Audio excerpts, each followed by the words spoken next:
ഇന്ത്യയിൽ അമിതമായി സംസ്കരിച്ച ഭക്ഷണങ്ങളുടെ വിൽപ്പനയിലുണ്ടായ വർധനവിൽ അടിയന്തര നടപടി സ്വീകരിക്കാൻ അധികൃതർ തയ്യാറാകണമെന്ന് പഠനം.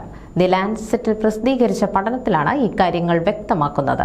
Instant noodles, ready to eat meals, സംസ്കരിച്ച മാംസം, ബ്രെഡുകൾ തുടങ്ങിയ ഭക്ഷണങ്ങളെയാണ് അമിതമായി സംസ്കരിച്ച ഭക്ഷണങ്ങളായി കണക്കാക്കുന്നത്.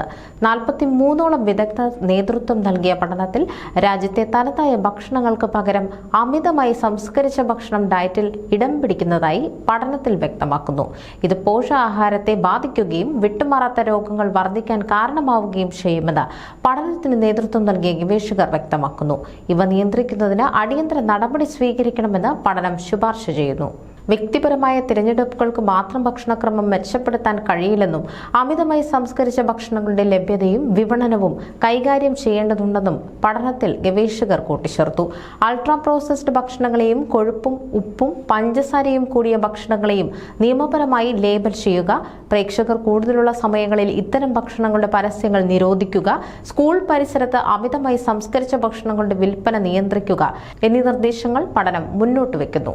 ആരോഗ്യ വാർത്തകൾ ഇനി നിങ്ങളുടെ വിരൽത്തുമ്പിൽ. ഡോക്ടർ ലൈവ് ചാനൽ സബ്സ്ക്രൈബ് ചെയ്യൂ. The first 24/7 health news channel.